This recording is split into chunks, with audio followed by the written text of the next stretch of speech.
Okay, so this is the 15 marker we're going to look at today. Situation ethics cannot solve the moral issue of designer babies. Evaluate this claim.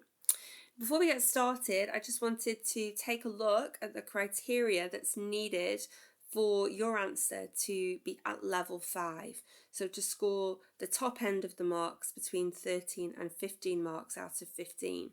So what the examiner will be looking for is that your answer is a very well focused response to the issue in the question, essentially. That it also includes perceptive discussion of different views and there's some critical analysis.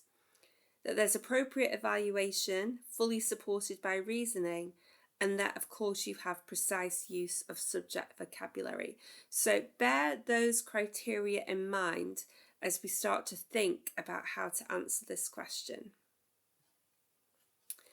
Alright, so the first thing we need to do really with this question to ensure that we do meet the criteria in terms of a very well focused response is we actually need to be really clear about what the question is asking. So it says, situation ethics cannot solve the moral issue of designer babies. So the first thing we need to do is work out what the moral issue of designer babies actually is. Then we would need to think about what it means to solve the issue before we can then evaluate whether situation ethics does solve the issue or whether the statement in the question is right and it cannot solve the moral issue. So before you start to come up with your thesis, before you decide what your kind of main argument is going to be in your answer, it's really important that you give some thought as to what the specific focus of the question is, because that will help you work towards having an answer in the end that is very well focused, and so it can help you to meet that criteria that's needed for the very best answers. So before we think about what the moral issue of designer babies is, I thought it would be really helpful just to remind us what is meant by designer babies. So here's quite a nice definition. I'll just read it through. So the term designer babies typically refers to the prospect of babies whose genetic makeup could have been artificially selected or modified to include or exclude particular genes or traits. The process of designing a baby would involve the manipulation of DNA to enhance or modify traits such as physical appearance, intelligence, resistance to disease, or other desired characteristic. So currently this practice is not legal in the UK.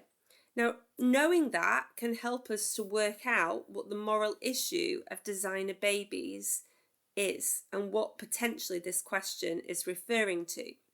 So the way that I've interpreted it is the moral issue of designer babies is, should the practice actually be legalized? Should it be something that we allow?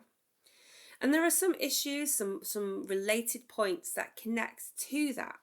So firstly, if we can make life better for the next generation by manipulating DNA and designing babies, do we have the responsibility to do so?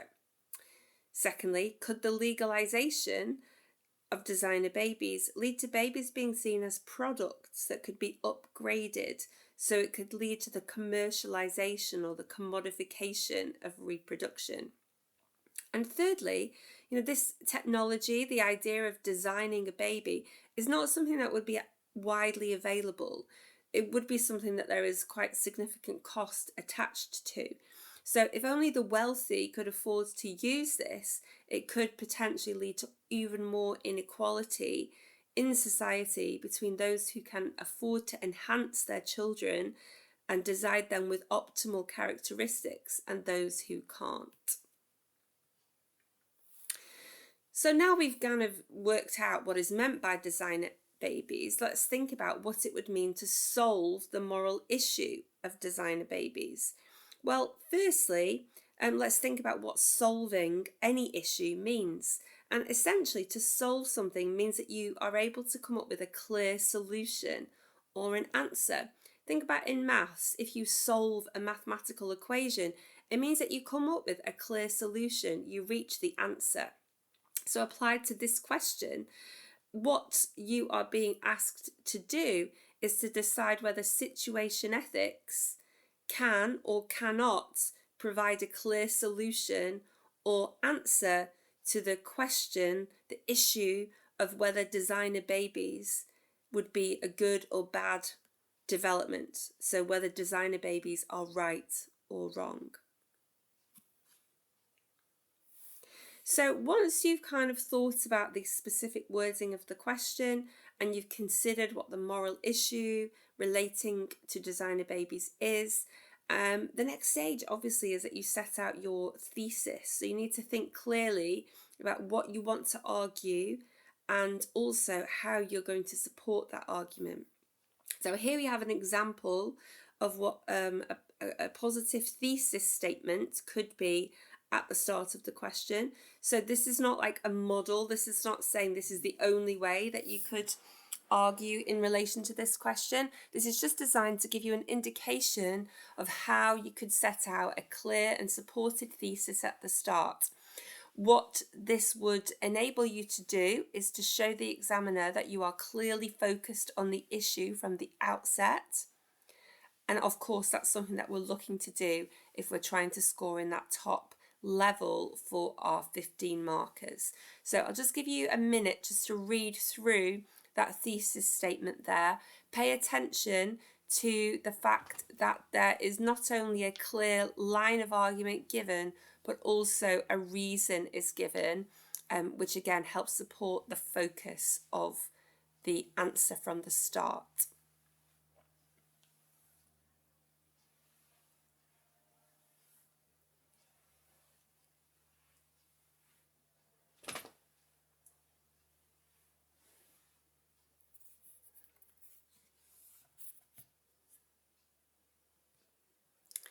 Okay, so once you've got your thesis established, obviously what you then need to do is to move on to the main body of your essay.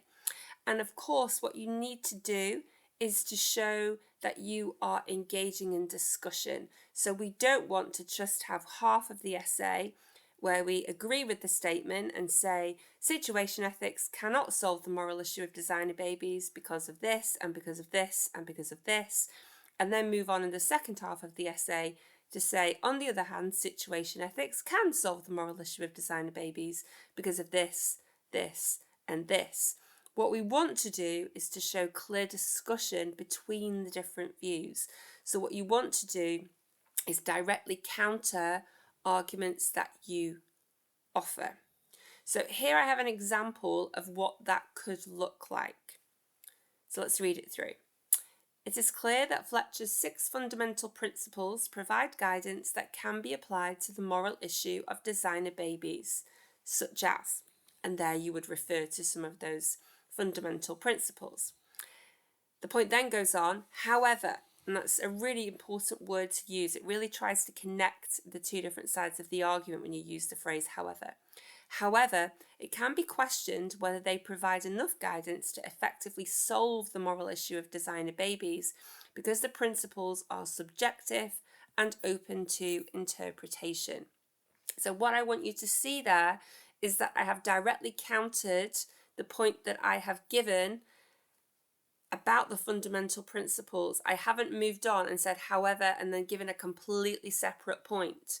Okay, I'm trying to show critical analysis, which is important again to achieving that top level band. I'm trying to show critical analysis by directly countering a point that I have given with like a counterpoint. So as you work through the main body of your essay, you're going to try and show discussion between the views. What it's a really good idea to also do is to kind of restate your thesis throughout so that you show the examiner that you are focusing on the set question. So I've given you there an example of what that would look like. So following on from the thesis that I established, regularly throughout my work, I would say, Overall, this evidence supports my view that while situation ethics can provide useful guidance on designer babies, it cannot fully solve the moral issues. So I've tried there to restate my thesis. So again, I'm going to make it really clear to the examiner that I'm focusing on the question. Now, a good rule of thumb to remember is that in every single section of your work, the examiner should be able to tell what the question is, but also what your thesis is. So they should be able to tell what you are arguing.